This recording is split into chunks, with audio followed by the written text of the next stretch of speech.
Dear students, अपनों ने P block की 15वें वर्ग की फिजिकल प्रॉपर्टीज देख ली थी। उसमें नाइट्रोजन के असामान्य व्यवहार इनके बारे में अपनों ने डिस्कस कर लिया। अब इनकी केमिकल प्रॉपर्टीज के बारे में देखेंगे कि किस प्रकार से वर्ग 15 के जो तत्व होते हैं वो ऑक्सीजन, हाइड्रोजन, हेलोजन इनसे क्रिया करते हैं और किस प्रकार से ये कंपाउंड बनाते हैं। उन कंपाउंडों की नेचर क्या होती है, उनका संकरण अवस्था क्या होती है, ये सभी क्वेश्चन अक्सर एग्जाम में पूछे जाते हैं, तो उन पर अपने क्या करेंगे, डिस्कस करेंगे।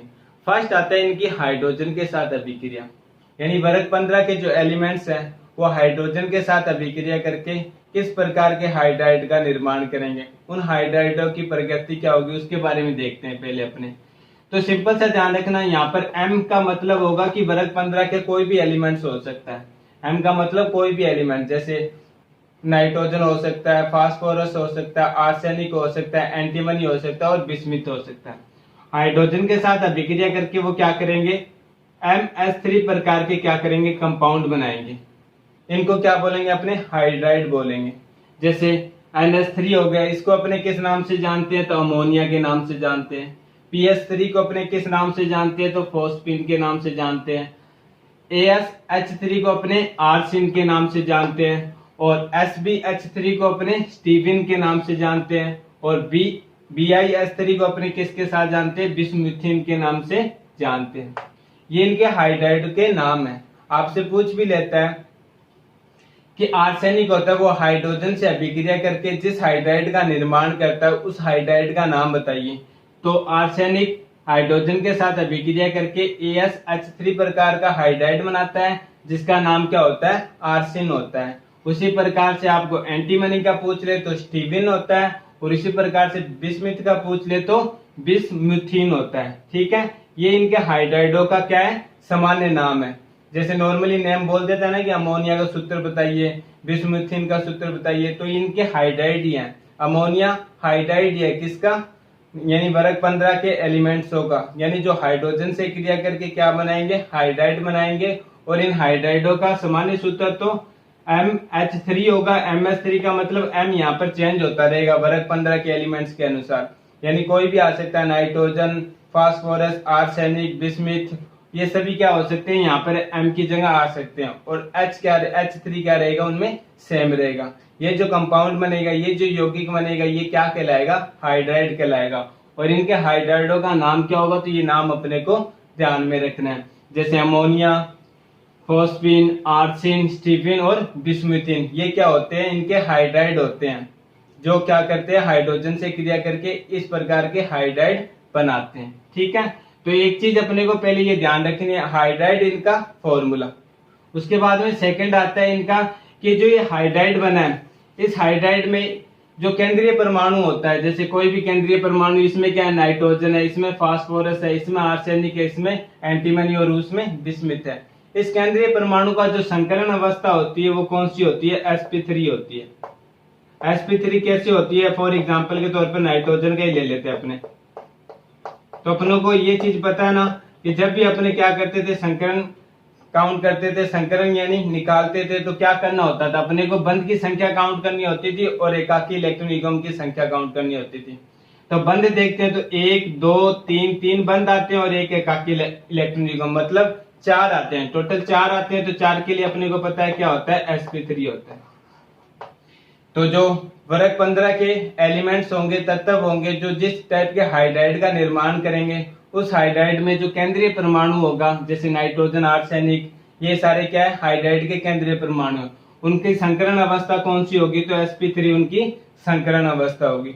संकरण अवस्था काउंट करने के लिए आपको सिंपल फॉर्मूला ये याद रख सकते हो, या फिर लास्ट वाले ऑर्बिटल में कितने इलेक्ट्रॉन है, प्लस में कितने हाइड्रोजन, यानी कितने इनके साथ में परमाणु जुड़े हुए हैं, 3, तो उसके साथ में 2 से क्या कर दो, इनका डिवाइड कर दो, कितना निकल के आएगा, 4, 4 पर फिर क्या होता है, sp3 होता है। तो दोनों में से कोई भी अपने माइंड में रख सकते हो। लास्ट वाले ऑर्बिटल में इलेक्ट्रॉन की संख्या देख लो, जैसे 2s NH2 NP3, तो 5 तो इसके लास्ट वाले ऑर्बिटल में इलेक्ट्रॉन है। उसके बाद में 3 इसके साथ में हाइड्रोजन जुड़े हुए, मतलब 3 बॉन्डिंग बना रहे हैं, तो 3 ये हो गए। तो 3, 5 और 3 कितने हो गए, 8, 2 से क्या कर दो, डिवाइड कर दो, और जो आंसर निकल के आएगा वो क्या हो जाएगा, उतने ही क्या हो जाएंगे, इनके संकरण की अवस्था हो जाएगी। 4 पर क्या होता है, sp3 होता है, 3 p के होते हैं और एक s का होता है। ये आपने 11th क्लास में भी देखा होगा, VSPR का जो थ्योरी थी उसमें आपने ये सब देखा था कि कैसे संकरण अवस्था फाइंड आउट करते हैं। तो ये सिंपल सा फॉर्मूला माइंड में रख लेना, ठीक है। उसके बाद में सेकंड आती है कि इनकी संकरण अवस्था तो sp3 होता है, तो इनकी आकृति क्या होती है। मेनली आकृति भी पूछ लेता है, संकरण तो अपने को पता चल गया sp3 है। अब इनकी sp3 के अनुसार अपने को आकृति भी, वैसे नॉर्मली देखे तो sp3 पर क्या होनी चाहिए, चतुष्फल की आकृति होनी चाहिए। कौन सी आकृति होनी चाहिए, चतुष्फल की। लेकिन यहाँ पर इनकी आकृति चतुष्फल की न होकर कौन सी होती है, पिरामिड होती है, पिरामिड टाइप की आकृति होती है। ये अपनों को कैसे पता है, valence shell pair electron repulsion theory से अपने को पता है, मतलब संयुक्ता कोष इलेक्ट्रॉन युग्म प्रतिकर्षण सिद्धांत, जिसे VSPR की थ्योरी बोलते हैं। उसमें अपनों ने देखा था कि जैसे क्या हो जाता है, एकाकी इलेक्ट्रॉन युग्म प्रेजेंट हो जाता है, उसकी आकृति क्या हो जाती है, परिवर्तित हो जाती है। 3 सिग्मा बंध और एक एकाकी इलेक्ट्रॉन युग्म होता है, तो अपने को पता होता है कौन सी आकृति होती है, पिरामिड आकृति होती है। ये अपनों ने देखा था 11th क्लास में, देखा था इस टाइप की आकृति की 3 सिग्मा बंध है और एक एकाकी इलेक्ट्रॉन युग्म है, तो पिरामिड आकृति। 2 सिग्मा बंध और एक कौन सा एकाकी इलेक्ट्रॉन युग्म है, तो टी आकृति। इस प्रकार की अपनों ने आकृति देखी थी। तो इसके अकॉर्डिंग क्या है, VSPR valence shell pair electron revolution theory, जिसे हिंदी में बोल देते हैं संयुक्ता कोष इलेक्ट्रॉन युग्म प्रतिकर्षण सिद्धांत। उसके अनुसार इसकी आकृति क्या निकल के आती है, पिरामिड निकल के आती है। पिरामिड किस टाइप से, तो इस टाइप से अपने देख रहे हैं कि पिरामिड आकृति कैसे बन रही है। वैसे अगर आपको शॉर्ट में समझाऊं तो इसे ऐसे समझा सकता हूं कि इसमें होता क्या है कि sp3 इनका क्या होता है, संकरण होता है। अपने को ये चीज पता है, sp3 संकरण होता है। तो sp3 है तो मतलब नाइट्रोजन के पास में कितने, 4 sp3 संकरित है। तो इसमें से क्या करेगा वो, 3 तो छोटे छोटे हाइड्रोजन के साथ में, हाइड्रोजन का क्या होता है, s कक्षक होता है, तो हाइड्रोजन के s कक्षक के साथ में अतिव्यापन करके क्या कर लेगा, 3 सिग्मा बंध का निर्माण कर लेगा। ये 3 सिग्मा बंध बना लिया। चौथे में क्या रखेगा, वो एक एकाकी इलेक्ट्रॉन युग्म रख लेगा। चौथे में क्या रखेगा, एक एकाकी इलेक्ट्रॉन युग्म रख लेगा। जो ये आकृति बनी है, ये आकृति किस प्रकार की बनी है, एक पिरामिड टाइप से आकृति बनी है। इसलिए इसकी आकृति क्या बोल देते हैं अपने, कि जो हाइड्राइड होते हैं वर्ग 15 के, उनकी सभी हाइड्राइडों की जो केंद्रीय परमाणु होता है उनका संकरण तो sp3 होता है और आकृति कौन सी होती है, पिरामिड होती है। पूछ लेते हैं अमोनिया की आकृति क्या है, फॉस्फेन की आकृति क्या है, आर्सेन की आकृति क्या है। आर्सेन का केंद्रीय परमाणु का संकरण अवस्था, या फिर ऐसे बोल देता है कि आर्सेन का संकरण अवस्था तथा आकृति बताइए। तो वहां पर अपने को संकरण sp3 और आकृति कौन सी लिखनी होती है, पिरामिड आकृति लिखनी होती है। ऐसे छोटे छोटे क्वेश्चन वो बना के पूछता है, ऐसे नहीं पूछता कि आकृति एक्सप्लेन कीजिए कि कैसे होती है, बस डायरेक्ट पूछता है कि आकृति बताइए और इनकी संकरण अवस्था बताइए। ठीक है, तो ये चीज ध्यान रखना हाइड्राइडों के बारे में। उसके बाद में आता है कि अपनों ने ये हाइड्राइड बना लिया। अभी हाइड्राइडों में अपने को एक चीज ये भी पता है कि अमोनिया होता है वो क्षारीय प्रकृति का होता है। क्यों होता है, क्योंकि अपने को क्षार का पता होता है कि क्षार क्या होता है, कि ऐसा कोई यौगिक जो क्या करता हो, एकाकी इलेक्ट्रॉन युग्म प्रदान करता हो, उसे अपने क्या बोल देते हैं, क्षार में काउंट कर लेते हैं। लुईस के अनुसार देखा था ना, जो एकाकी इलेक्ट्रॉन युग्म देता है वो क्षार है, जो एकाकी इलेक्ट्रॉन युग्म ग्रहण करता है वो क्या है, अम्ल है। अपनों ने ये देखा था। तो अब इसके पास क्या है, प्रत्येक ये वर्ग 15 के जो एलिमेंट्स है, प्रत्येक एलिमेंट्स के पास क्या है, एक एकाकी इलेक्ट्रॉन युग्म है। ये जो हाइड्राइड बना रहे हैं, हाइड्राइड बनाने के बाद में इनके पास एकाकी इलेक्ट्रॉन युग्म प्रेजेंट रह जाता है। कौन से बना रहे हैं, अपने को पता है कि इनके ऑर्बिटल में NH2 NP3 ये इलेक्ट्रॉन ये विन्यास होता है। P के 3 क्या कर रहे हैं, हाइड्रोजन के साथ बंध बना रहे हैं। NH2 के तो 2 इलेक्ट्रॉन पड़े ही हैं, वो वैसे वैसे एकाकी इलेक्ट्रॉन युग्म के रूप में क्या हो गए, इनके साथ प्रेजेंट हो गए। उसी प्रकार से आर्सेनिक के पास भी एक एकाकी इलेक्ट्रॉन युग्म होगा। उसके बाद में एंटीमनी के पास भी होगा, फिर बिस्मिथ के पास भी होगा। ये अपने को चीज पता है, इनके पास सभी के पास क्या एकाकी इलेक्ट्रॉन युग्म है। और जो एकाकी इलेक्ट्रॉन युग्म देता है वो क्या होता है, क्षार होता है। तो अब इन मतलब जो वर्ग 15 के एलिमेंट्स हुए वो क्या होंगे, जो इन वर्ग 15 के जो हाइड्राइड हुए वो हाइड्राइड किस प्रकृति के होंगे, क्षारीय प्रकृति के होंगे। किस प्रकृति के होंगे, क्षारीय प्रकृति के होंगे। क्यों होंगे? क्योंकि इनके पास क्या है, एकाकी इलेक्ट्रॉन युग्म है, और ये एकाकी इलेक्ट्रॉन युग्म क्या करते हैं, प्रदान करते हैं, जिसके कारण ये कौन सी कैटेगरी में आ जाते हैं, क्षार की कैटेगरी में आ जाते हैं। यानी वर्ग 15 के एलिमेंट्स हाइड्रोजन से अभिक्रिया करके जिस प्रकार के हाइड्राइड का निर्माण करते हैं, वो हाइड्राइडों की प्रकृति कौन सी होती है, क्षारीय प्रकृति होती है। और इनकी क्षारीय प्रकृति का क्रम वर्ग में ऊपर से नीचे जाने पर क्या होता है, घटता है। क्यों घटता है? क्योंकि अपने को ये चीज पता है कि वर्ग में जैसे जैसे नीचे जाते जाएंगे वैसे वैसे क्या होता जाएगा, परमाणु का आकार बढ़ता जाएगा, और परमाणु का आकार बढ़ता जाएगा तो अपने को पता है कि जैसे जैसे परमाणु का आकार बढ़ रहा है वैसे वैसे क्या हो रहा है कि जो केंद्रीय परमाणु था नाइट्रोजन, उसके बाद में फास्फोरस है, आर्सेनिक है, एंटीमनी और बिस्मिथ है, इनके पास क्या हो रहा है कि जो इलेक्ट्रॉन घनत्व था वो इलेक्ट्रॉन घनत्व क्या हो रहा है, कम हो रहा है। छोटे परमाणु पर इलेक्ट्रॉन घनत्व अपने को पता है ज्यादा होता है, बड़े परमाणु पर फिर इलेक्ट्रॉन घनत्व क्या हो जाता है, कम हो जाता है। जैसे जैसे अपने बढ़ते जाते आकार बढ़ता जाता है, इलेक्ट्रॉन घनत्व क्या होता जाता है, कम होता जाता है। और इलेक्ट्रॉन घनत्व कम हो रहा है तो अपने को पता है कि क्षार की जो प्रायोरिटी होती है, मतलब क्षार किस में काउंट किया जाता है, जो इलेक्ट्रॉन देता है उसमें क्षार काउंट किया जाता है। लेकिन धीरे धीरे क्या हो रहा है, इनके इलेक्ट्रॉन घनत्व भी कम हो रहा है, और इलेक्ट्रॉन घनत्व कम हो रहा है तो मतलब इनके इलेक्ट्रॉन देने की प्रवृत्ति क्या होगी, एकाकी इलेक्ट्रॉन युग्म देने की प्रवृत्ति क्या होगी, कम होगी। और एकाकी इलेक्ट्रॉन युग्म देने की प्रवृत्ति कम होने के कारण इनकी क्षारीय प्रकृति क्या होती जाएगी, कम होती जाएगी। क्षारीय प्रकृति क्या होती जाएगी, कम होती जाएगी। वर्ग में ऊपर से नीचे जाएंगे, इलेक्ट्रॉन घनत्व घटेगा, इलेक्ट्रॉन घनत्व घट रहा है तो मतलब अब ये इलेक्ट्रॉन युग्म प्रदान करने के लिए क्या नहीं होंगे, सक्षम नहीं होंगे। और सक्षम नहीं होंगे तो किस में काउंट नहीं होंगे, क्षार में काउंट नहीं होंगे। और क्षार में काउंट नहीं होंगे तो मतलब इनकी क्षारीय प्रकृति क्या हो जाएगी, कम हो जाएगी। नाइट्रोजन का आकार छोटा होता है, छोटा होने के कारण इस पर इलेक्ट्रॉन घनत्व ज्यादा होता है, और ज्यादा होने के कारण ये क्या कर देता है, एकाकी इलेक्ट्रॉन युग्म दे देता है। फास्फोरस का आकार थोड़ा बड़ा हो जाता है, इलेक्ट्रॉन घनत्व कम हो जाता है, इलेक्ट्रॉन घनत्व कम होने के कारण ये एकाकी इलेक्ट्रॉन युग्म देने में उतना सक्षम नहीं होता, जिसके कारण इसकी सारी प्रकृति किससे कम हो जाती है, नाइट्रोजन से कम हो जाती है, यानी अमोनिया से कम हो जाती है, सॉरी। उसी प्रकार से आर्सेनिक का आकार और बढ़ जाता है फास्फोरस से, जिसके कारण इसका इलेक्ट्रॉन घनत्व और कम हो जाता है, और इसकी क्षारीय प्रकृति मतलब आर्सेन की जो क्षारीय प्रकृति है वो क्या हो जाती है, फॉस्फीन से भी कम हो जाती है। इस प्रकार से ये जो क्रम निकल के आता है ये इनकी क्षारीय प्रकृति का क्रम निकल के आता है। एक चीज ध्यान रखना, यहाँ पर दूसरा माइंड कंसेप्ट में मत, यानी माइंड में मत ले आना कि छोटा आकार है तो इलेक्ट्रॉनों को वो बांधे रखेगा, इलेक्ट्रॉन देगा नहीं, और इलेक्ट्रॉन नहीं देगा तो इसका मतलब उसकी क्षारीय प्रकृति कम हो जाएगी। यहाँ पर ये कंसेप्ट नहीं लगेगा, यहाँ पर सिर्फ इलेक्ट्रॉन घनत्व देखना है, इलेक्ट्रॉन घनत्व जिसका ज्यादा उसकी क्षारीय प्रकृति ज्यादा। नाइट्रोजन पर छोटा आकार है, छोटा आकार के कारण इसका इलेक्ट्रॉन घनत्व क्या होगा, ज्यादा होगा, जिसके कारण ये एकाकी इलेक्ट्रॉन युग्म दे देगा। दूसरा, नाभिक आकर्षण वाला यहाँ पर फोर्स अप्लाई मत करना कि नाभिक आकर्षण ज्यादा है एकाकी इलेक्ट्रॉन युग्म पर, वो एकाकी इलेक्ट्रॉन युग्म आसानी से देगा नहीं, मतलब इसकी कम होनी चाहिए। बिस्मिथ का आकार बड़ा है, बड़ा आकार होने के कारण ये क्या करेगा, आसानी से, यानी नाभिक आकर्षण नहीं होगा और ये आसानी से क्या कर देगा, एकाकी इलेक्ट्रॉन युग्म दे देगा। वो थ्योरी यहाँ पर रॉन्ग हो जाएगी, वो अप्लाई मत करना।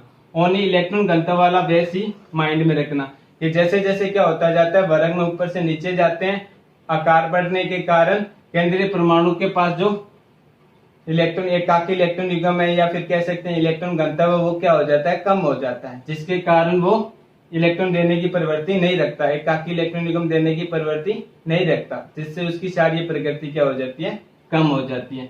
तो वर्ग 15 के हाइड्राइडों की प्रकृति तो क्षारीय प्रकृति की होती है, लेकिन इनके क्षारीय प्रकृति का जो क्रम होता है वर्ग में नीचे जाने से घटता है। तो सबसे ज्यादा जो प्रबल क्षारीय होगा वो कौन सा होगा, अमोनिया होगा, और सबसे दुर्बल क्षार कौन सा होगा, तो वो बिस्मुथीन होगा। यानी आपसे ये पूछ ले कि वर्ग 15 के सबसे प्रबल क्षारीय हाइड्राइड का नाम बताइए तो अमोनिया, सबसे दुर्बल क्षारीय हाइड्राइड का नाम बताइए तो बिस्मुथीन, ये होगा। और क्रम पूछ ले तो क्रम यही बताना आपको, ठीक है।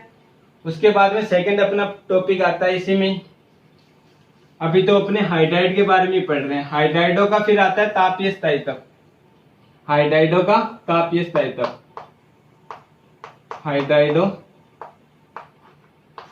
का तापीय स्थायित्व, हाइड्र तापीय स्थायित्व। थोड़ी हिंदी चेक कर लेना, मिस्टेक हो जाए तो अपने आप सही कर लेना उसे, ठीक है।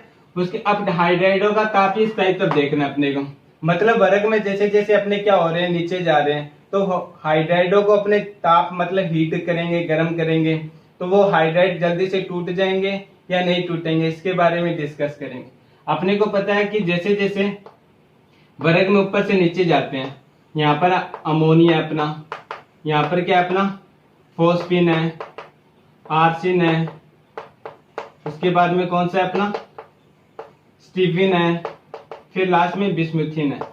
ये अपने क्या हाइड्राइड, अपने को ये चीज पता है। ये अब नाइट्रोजन केंद्रीय परमाणु यानी केंद्रीय परमाणु है, यहाँ पर फास्फोरस है, आर्सेनिक है, एंटीमनी और बिस्मिथ है, ये सारे क्या है इसके केंद्रीय परमाणु है। अपने को ये चीज भी पता है, लेकिन अपने को ये भी पता है कि जैसे जैसे क्या होता है वर्ग में ऊपर से नीचे जाते हैं, वैसे वैसे क्या होता जाता है, आकार बढ़ता जाता है।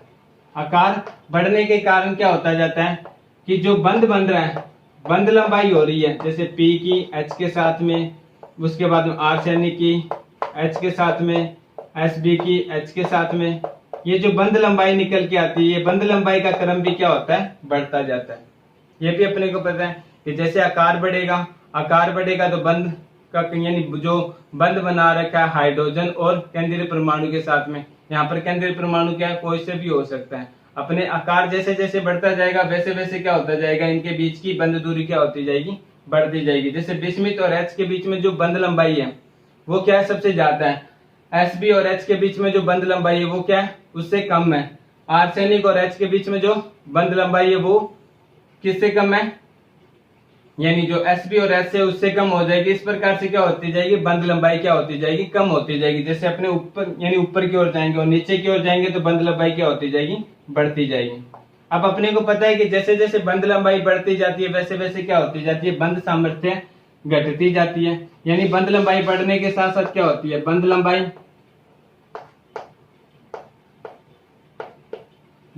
बढ़ने पर बंध सामर्थ्य क्या हो जाती है, कम हो जाती है। बंध सामर्थ्य कम हो जाती है।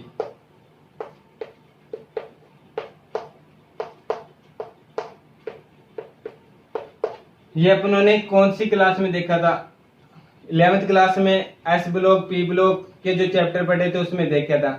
और अपनों ने ये भी देखा है कौन से हाइड्रोकार्बन वाला चैप्टर था, उसमें भी देखा था कि बंध लंबाई जैसे जैसे क्या होती जाती है, बढ़ती जाती है, वैसे वैसे बंध सामर्थ्य क्या होती जाती है, कम होती जाती है। अब जैसे फॉर एग्जांपल के तौर पर जो अपने बिस्मुथिन हाइड्राइड लिया है, वो बिस्मुथिन में क्या है, बी और एच के बीच में क्या है, बॉन्डिंग, यानी जो बंध लंबाई है वो क्या है, सबसे ज्यादा। और बंध लंबाई ज्यादा तो ये आसानी से क्या हो जाएगा, टूट जाएगा। मतलब थोड़ी से टेम्परेचर पर ये क्या हो जाएगा, टूट जाएगा। मतलब हाइड्रोजन इससे क्या हो जाएगा, अलग हो जाएगा। मतलब ये क्या होगा, सबसे कम स्थायी होगा, उसके बाद में ये कम स्थायी होगा, उसके बाद में ये, उसके बाद में ये, और लास्ट में अमोनिया सबसे ज्यादा क्या हो जाएगा, स्थायी हो जाएगा। क्यों, क्योंकि इसकी बंध लंबाई बहुत कम है। और बहुत कम बंध लंबाई है तो अपने को ये पता है कि आसानी से ही क्या नहीं करेगा, बंध टूटेगा नहीं। फॉर एग्जाम्पल के तौर पर अपनों ने देखा कि छोटा चौक होता है उसे आसानी से नहीं तोड़ा जा सकता, लेकिन एक बड़ा चौक का टुकड़ा होता है उसे आसानी से तोड़ सकते हैं। दूसरा कोई लकड़ी का एग्जाम्पल ले लो, बड़ी लकड़ी होती है उसे आसानी से तोड़ लेते हैं, इतनी एनर्जी नहीं लगती। लेकिन अब जितनी वो छोटी लकड़ी हो जाएगी उसे तोड़ने के लिए क्या करेगा, क्या लगेगी, सॉरी ज्यादा एनर्जी लगेगी। इसी टाइप से अपने कह सकते हैं कि जैसे जैसे क्या होता जाता है, वर्ग 15 में अपने वर्ग से ऊपर से नीचे जाते हैं तो जो हाइड्राइड है, हाइड्राइडो में क्या होता जाता है कि केंद्रीय परमाणु और हाइड्रोजन के बीच में जो बंध बना उसकी बंध लंबाई क्या होती जाती है, बढ़ती जाती है। बंध लंबाई बढ़ने के कारण उनकी बंध सामर्थ्य क्या हो जाती है, कम हो जाती है। मतलब थोड़े से टेम्परेचर पर वो बंध क्या हो जाते हैं, टूट जाते हैं। अतः बंध लंबाई बढ़ने के कारण बंध सामर्थ्य कम हो जाती है, जिसके कारण वर्ग में ऊपर से नीचे जाने पर इनका स्थायित्व क्या हो जाता है, कम हो जाता है। और स्थायित्व का क्रम पूछें तो सबसे ज्यादा प्रबल स्थायी कौन होगा, तो अमोनिया होगा। सबसे ज्यादा प्रबल स्थायी कौन सा होगा, अमोनिया। उसके बाद में फॉस्फिन, उसके बाद में आर्सिन, उसके बाद में अपने कह सकते हैं कि स्टीफिन होगा, और लास्ट में बिस्मुथिन होगा। ये इनका क्या है, तापीय स्थायित्व का क्या है, क्रम है। ये क्रम ध्यान में रखना। और पूछ भी लेते हैं कि अमोनिया सबसे ज्यादा क्या है, ज्यादा स्थायी होता है, जबकि बिस्मुथ कम स्थायी होता है। क्यों? क्योंकि सिंपल सा रीजन यही लिखना है कि वर्ग में ऊपर से नीचे जाने पर केंद्रीय परमाणु और हाइड्रोजन के बीच में जो बंध लंबाई होती है वो क्या होती है, बढ़ जाती है, जिसके कारण वो आसानी से क्या हो जाते हैं, टूट जाते हैं, जिसके कारण वो ताप पर क्या होते हैं, कम स्थायी होते हैं। और कम स्थायी होने के कारण इनका तापीय स्थायित्व क्या होता है, कम होता है। नाइट्रोजन क्या होता है, छोटा आकार होने के कारण N और H के बीच में जो बंध लंबाई होती है वो बंध लंबाई क्या होती है, कम होती है। और बंध लंबाई कम होने पर अपने को पता है कि बंध सामर्थ्य क्या होगी, ज्यादा होगी। और बंध सामर्थ्य ज्यादा है तो मतलब उसे तोड़ने के लिए ज्यादा एनर्जी लगेगी। ज्यादा एनर्जी लगेगी मतलब ये क्या है, तापीय स्थायित्व का सबसे यानी प्रबल क्या है, तापीय स्थायी है, मतलब ज्यादा स्थायित्व रखता है, मतलब ज्यादा एनर्जी लेगा इसमें टूटने के लिए, मतलब अलग अलग होने में। ठीक है, तो ये हाइड्राइडो का तापीय स्थायित्व का क्रम ध्यान रखना।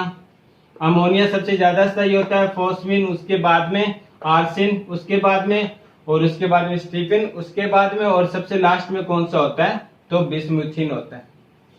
उसके बाद में थर्ड आता है इनका अपचायक प्रगति, मतलब हाइड्राइडो की अपचायक प्रगति। हाइड्राइडो की अपचायक प्रगति देखनी है अपने को। अपचायक प्रगति, अपचायक प्रगति में बस इतना से ध्यान रखना कि जितनी जल्दी से अपने को हाइड्रोजन मिल जाएगा वो उतना ही क्या होगा, प्रबल अपचायक होगा। सब में ये कंसेप्ट रखना अपने, जितनी जल्दी हाइड्रोजन मिलेगा उतना ही ज्यादा क्या होगा, प्रबल अपचायक होगा। अब अपने को पता है कि बिस्मुथिन है H3, ये थोड़ी सी एनर्जी देंगे क्या हो जाएगा, टूट जाएगा। और टूटने के कारण हैंड टू हैंड क्या कर देगा, हाइड्रोजन दे देगा। क्योंकि अपने को पता है कि इसके अंदर जो B और H के बीच में जो बंध लंबाई है वो बंध लंबाई क्या है, सबसे ज्यादा है, बंध लंबाई ज्यादा है। और बंध लंबाई ज्यादा होने के कारण ये आसानी से टूट जाएगा, आसानी से टूट कर क्या कर देगा, हाइड्रोजन मुक्त कर देगा। टूट कर हाइड्रोजन क्या कर देगा, मुक्त कर देगा। और ये हाइड्रोजन मुक्त करने के कारण अपने को पता है कि ये क्या हो जाएगा, अपचायक हो जाएगा। जितनी जल्दी अपने को हाइड्रोजन मिल जाएगा उतना ही वो क्या होगा, प्रबल अपचायक होगा। अपने को पता है कि हाइड्राइडो का तापीय स्थायित्व अपनों ने जस्ट देखा है, और उसमें बिस्मुथिन था वो सबसे कम क्या था, तापीय स्थायी रखता था, मतलब थोड़ी सी एनर्जी पर क्या हो जा रहा था, टूट रहा था। टूटने का कारण था कि उसमें हाइड्रोजन और जो बिस्मुथ के बीच में बंध लंबाई थी वो बंध लंबाई क्या थी, ज्यादा थी। और बंध लंबाई ज्यादा होने के कारण थोड़ी सी हीट पर, थोड़ी सी गर्म करने पर वो क्या हो रहा था, टूट रहा था। और टूटने पर क्या कर रहा था, H+ मुक्त कर रहा, H हाइड्रोजन दे रहा था। इसी हाइड्रोजन की जल्दी से मिलने के कारण जो अपचायक प्रगति होती है वो बिस्मुथ यानी बिस्मुथिन की क्या होती है, सबसे ज्यादा होती है। अपने ये भी कह सकते हैं कि वर्ग में ऊपर से नीचे जाने पर, वर्ग में ऊपर से नीचे जाने पर क्या होता जाता है कि हाइड्राइडो में जो केंद्रीय परमाणु और हाइड्रोजन के बीच में जो बंध लंबाई है वो क्या होती है, बढ़ती जाती है। और बंध लंबाई बढ़ने के कारण वो बंध आसानी से टूट जाते हैं। आसानी से टूटने के कारण आसानी से हाइड्रोजन मिल जाता है। इसलिए सबसे ज्यादा प्रबल अपचायक यानी जो हाइड्राइडो का अपचायक प्रगति है वो वर्ग में नीचे से जाने पर क्या होती है, बढ़ती है। वर्ग में ऊपर से नीचे जाने पर क्या होती है, बढ़ती है। बढ़ने का रीजन बंध लंबाई किनके बीच में, जो केंद्रीय परमाणु अपने लेके चल रहे हैं उनके बीच में, यानी M और H के बीच में क्या हो रही है, जो बंध लंबाई है वो क्या हो रही है, बढ़ रही है। और बंध लंबाई बढ़ रही है तो मतलब आसानी से ये बंध क्या हो जाएगा, टूट कर क्या कर देगा, हाइड्रोजन मुक्त कर देगा। और जितनी आसानी से अपने को हाइड्रोजन मिल जाएगा वो उतना ही क्या होगा, प्रबल अपचायक होगा। तो इस क्रम में देखते हैं तो अपने को पता है कि वर्ग में ऊपर से नीचे जाएंगे तभी लंबाई बढ़ेगी। तो अपने कह सकते हैं कि हाइड्राइडो की जो अपचायक प्रगति होती है वो वर्ग में ऊपर से नीचे जाने पर क्या होती है, बढ़ती है। ठीक है, तो सबसे प्रबल अपचायक कौन सा होगा, तो सबसे प्रबल अपचायक होगा वो BS3 होगा। BIS3 मतलब बिस्मुथिन होगा सबसे प्रबल अपचायक। उसके बाद में आर्सिन होगा, सॉरी स्टीफन होगा। उसके बाद में आर्सिन होगा। उसके बाद में फॉस्फिन होगा। और सबसे लास्ट में कौन सा हो जाएगा, NH3 अमोनिया होगा। तो ये क्या इनके अपचायकों का क्रम है, ध्यान रखना है। ये क्या इनके अपचायकों का क्रम है, हाइड्राइडो के अपचायकों का क्रम है। ये अपचायक प्रगति का क्या है, क्रम है। तो ये क्रम अपने को माइंड में रखना है। क्वेश्चन पूछता भी है कि क्या कारण है कि बिस्मुथिन सबसे प्रबल अपचायक होता है जबकि अमोनिया सबसे दुर्बल अपचायक होता है। तो रीजन इतना सा, वर्ग में ऊपर से नीचे जाने पर क्या होते जाती है कि बंध लंबाई बढ़ती जाती है, हाइड्राइडों की बंध लंबाई बढ़ती जाती है और बंध लंबाई बढ़ने के कारण ये आसानी से टूटकर क्या कर देता है, H+ मुक्त कर देता है, आसानी से क्या कर देता है, H+ मुक्त कर देता है। और जितनी जल्दी अपने को हाइड्रोजन मिल जाएगा उतना ही वो क्या होगा, प्रबल अपचायक होगा। तो इस क्रम में सबसे ज्यादा बंध लंबाई किसकी है, BiH की है। तो ये आसानी से क्या हो जाएगा, टूट जाएगा और आसानी से टूट कर क्या कर देगा, हाइड्रोजन मुक्त कर देगा और ये क्या कहलाएगा, सबसे प्रबल अपचायक कहलाएगा। अमोनिया की बंध लंबाई यानी अमोनिया के अंदर N+H की जो बंध लंबाई होती है वो क्या होती है, कम होती है। कम होने के कारण ये आसानी से टूटेगा नहीं और आसानी से नहीं टूटेगा तो अपने को H मिलेगा नहीं, हाइड्रोजन मिलेगा नहीं, जिसके कारण ये क्या होता है, दुर्बल अपचायक होता है। ठीक है, तो ये तीनों चीज अपने को माइंड में रखनी है। एक तो हाइड्राइडों का तापीय स्थायित्व यानी तापीय स्थायित्व का क्रम, दूसरा उनकी क्षारीय प्रकृति का क्रम, तीसरा उनकी अपचायक प्रकृति का क्रम और कारण। ठीक है, नेक्स्ट वीडियो में अपने ऑक्सीजन के साथ रिएक्शन देखेंगे। Thank you.